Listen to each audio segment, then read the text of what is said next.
हेतुगुजमध्ये आपलं पुन्हा एकदा स्वागत। आज आपण शेखर कुंटे यांच्याबरोबर संमोहन शास्त्राविषयी चर्चा करतो आहोत। पुन्हा एकदा कार्यक्रमाला सुरुवात करूया। शेखरजी, ब्रेकला जाण्यापूर्वी आधीच मी म्हटलं होतं की आजारांवर सुद्धा संमोहन शास्त्राचा उपयोग करून काही प्रमाणात फायदा मिळवता येतो का, आराम मिळवता येतो का? नेमकं काय करता अशा वेळी हृदयविकार किंवा निद्रानाश अशा प्रकारचे आजार असले? बघा, डायबिटीज, ब्लड प्रेशर आणि इतर कुठलेही स्ट्रेस रिलेटेड आजार आहेत त्याच्यामध्ये चक्क ॲड्रेनालिन फ्लो कंट्रोल करता येऊ शकतो। किंवा मी असे काही प्रयोग शिकवतो ज्याच्यामध्ये नाडी नियंत्रण, तुम्ही अक्षरशः तुमचा पल्स रेट डाऊन करू शकता त्या क्षणाला आणि तुमच्या मनाला शांत करू शकता। याचा परिणाम असा होतो की माझ्याकडच्या बऱ्याच विद्यार्थ्यांनी असं सांगितलंय की सुरुवातीचे शुगर रिपोर्ट आणि कोर्स केल्यानंतरचे शुगर रिपोर्ट ह्याच्यात बदल आहे। औषधं बंद होत नाहीत, पण शुगर जी नियंत्रणात नव्हती, साखर, ती नियंत्रणात येते। ब्लड प्रेशर कंट्रोलमध्ये यायला लागतं। हो, हृदयविकारात रिव्हर्सल ऑफ हार्ट डिसीज म्हणून आपण वापरतो। किंबहुना ओसीडी, ऑब्सेसिव्ह कंपल्सिव्ह डिसऑर्डर मध्ये हा वापरायला पाहिजे आणि वापरला जातो। त्याचप्रमाणे परीक्षेची भीती काढण्यासाठी तर मी वेगवेगळ्या शाळांच्या मधनं स्ट्रेस मॅनेजमेंट किंवा टेन्शन कायकू लेणे का म्हणून एक कार्यक्रम करतो, त्यात हे दाखवतो पण। त्याचबरोबर त्वचेचे आजार आहेत, काही असे आजार आहेत की ज्याच्यावर औषध नाहीये, पण तिथे संमोहन कारणीभूत ठरतं की त्या माणसाला त्या आजारातून बाहेर काढायला। संमोहनाद्वारे तुम्ही इरिटेटिव्ह बॉवेल सिंड्रोम किंवा वारंवार शौचाला होणं, संग्रहिणीसारखा आजार कुठल्याही औषधांनी नियंत्रणात येत नाही, पण संमोहनाद्वारे स्वयंसूचना आणि ऑटो सजेशनच्या कार्यक्रमातून तुम्ही कंट्रोल करता त्याला। अच्छा, जसं तुम्ही म्हणालात विद्यार्थ्यांना भीती काढता येऊ शकते, तर त्याचा काही छोटासा प्रयोग तुम्ही सांगू शकता विद्यार्थ्यांना? आता अरे वा, अगदी छोटा आपण तो प्रयोग सांगूया। मात्र आपल्यावर एक प्रेक्षक आहे, त्यांचा प्रश्न आधी घेऊया। शुभांगी आहेत पुण्याहून, त्यांचा प्रश्न जाणून घेऊया। नमस्कार शुभांगी, तुमचा प्रश्न विचारा। हो मॅडम, नमस्कार। मला डॉक्टरांना असा प्रश्न विचारायचा आहे की आपण एक 11 ते 15 वयोगटापर्यंत मुलांमध्ये आपण त्यांना संमोहित करू शकतो का? कारण ते त्यांच्या अभ्यासाची प्रवृत्ती एवढी नसते काही मुलांची, तर त्यासाठी आणि त्याचे दुष्परिणाम वगैरे, समजा आपण त्यांना संमोहित करतोय वगैरे, ते त्यावेळेस अभ्यास वगैरे करतात, पण नंतर त्याचे पुढे दुष्परिणाम वगैरे होऊ शकतात, किंवा म्हणजे असं ऐकलेलं आहे आपण की संमोहित केल्यामुळे त्याचे दुष्परिणाम होऊ शकतात किंवा काय? ठीक आहे, आपण जाणून घेऊया शेखरजींकडनं। असं लहान मुलांना जसं मगाशी आपण म्हणालात की पालकांना उपयुक्त आहे, दुष्परिणाम काही होऊ शकतात? सर्वात जास्तीत जास्त ह्या शास्त्राविषयी इतक्या काही चुकीच्या कल्पना रुजलेल्या आहेत की ह्याच्यातनं काहीतरी दुष्परिणाम होणार आहेत। ज्याच्यामुळे आपलं भलं होणार आहे त्याच्यामुळे आपले दुष्परिणाम कसे होतील?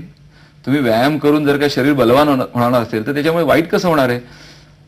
त्यांनी विचारलेला प्रश्न होता 12 ते 18 वर्षाच्या मुलांना। होय, तुम्ही तुमच्या मुलावरती ब्रेन वॉश करू शकता, त्याचं माइंड प्रोग्रामिंग करू शकता चांगल्यासाठी।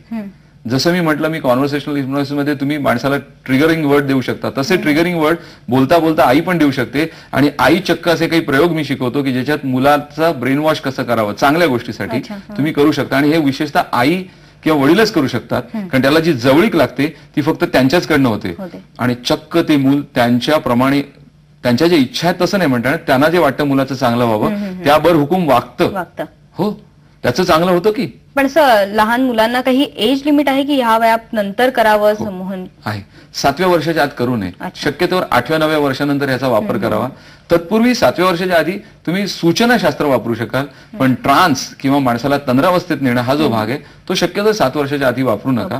बरेच जण म्हणतात वयस्कर माणसांवर वापरू नका, परंतु वैयक्तिक अनुभव असा आहे की वयस्कर माणसांवर उलट अधिक चांगलं होतं। लोक म्हणतात ती जात नाहीत, असं खरंच कसं काही नाही, कोणीही जाऊ शकतो, 100% प्रत्येक जण जातो आणि जाऊ शकतो।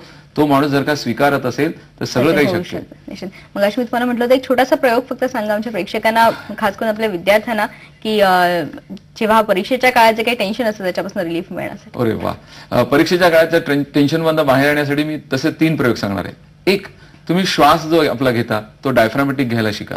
क्रमांक 2, तोंडाच्या आतला भाग ओला ठेवा, कारण ओल्या भागामुळे काय होणार आहे, जेवढी लाळ जास्त सुटेल तेवढं तुमचं एंडोर्फिन आणि सेरोटोनिन रिलीज होईल आणि त्यामुळे मेमरी किंवा स्मरणशक्ती कायम राहील।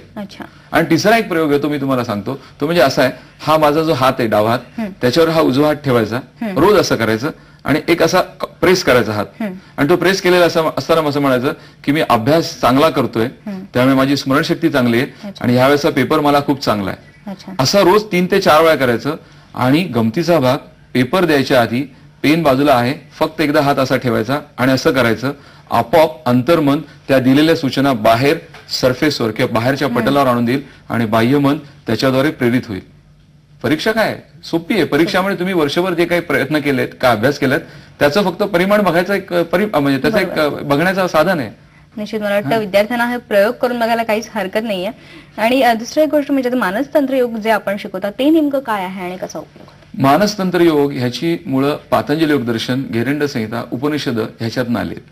आणि मानसतंत्र योगामध्ये प्रामुख्याने माणसाचं मन, मानस म्हणजे मन, तंत्र म्हणजे शरीर, मन आणि शरीर ह्याचा योग जोडणं, किंबहुना तुमच्या शरीरावर अनेक ठिकाणी वेगवेगळ्या जागी पॉइंट्स आहेत ज्याचा वापर करून तुम्ही ब्रेनला रिव्हर्स काही मेसेज देऊ शकता. विवेकानंद म्हणायचं तेच सूत्र, जर का मन शरीरावर नियंत्रण करू शकतं तर शरीर सुद्धा मनावर नियंत्रण करू शकतं. म्हणूनच पातंजली योगदर्शनात आपण असं म्हटलंय की स्थिर सुखमासनम, स्थिर बसल्याने सुख वाटतं ते आसन आणि तिथे मन शांत होतं. एक्झॅक्टली मानसतंत्र योग ह्याच विषयावर काम करतं की शरीरातले वेगवेगळे बिंदू तिथून मनावर काहीतरी मेसेजिंग करणं. त्याचे अद्भुत प्रयोग आहेत. आज्ञाचक्र जाग करण्याचे प्रयोग आहेत, अनाहत चक्राचे प्रयोग आहेत, सहस्त्राधार चक्राचे प्रयोग आहेत, अध्यात्मशास्त्राशी निगडीत असे अद्भुत प्रयोग आहेत. कारण तो पिंडच आहे. वडीलच संन्यासी, स्वतः 17 वर्षी संन्यास घ्यायला गेलो होतो. बरंच आहे. मानसतंत्रासाठी आपण परत एकदा पुढे बोलू याच्यावरती. बरोबर, अगदी मानसतंत्रासाठी पुन्हा एकदाच भेटायला लागणार आहे कारण इथे आता आपली वेळ संपत आलेली आहे. बरंच काही जाणून घेण्यासारखं, मुळात प्रेक्षकांना हे लक्षात घेण्यासारखं आहे की पॉझिटिव्हली जर ह्याचा विचार केला तर खूप चांगला उपयोग संमोहनाचा होऊ शकतो. निश्चित बरंच बोलण्यासारखं आहे. मानसतंत्रासाठी पुन्हा एकदा भेटूया. तर तुर्तास आज तुम्ही इथे आलात, प्रेक्षकांना जी काही माहिती दिली त्याबद्दल धन्यवाद. इथे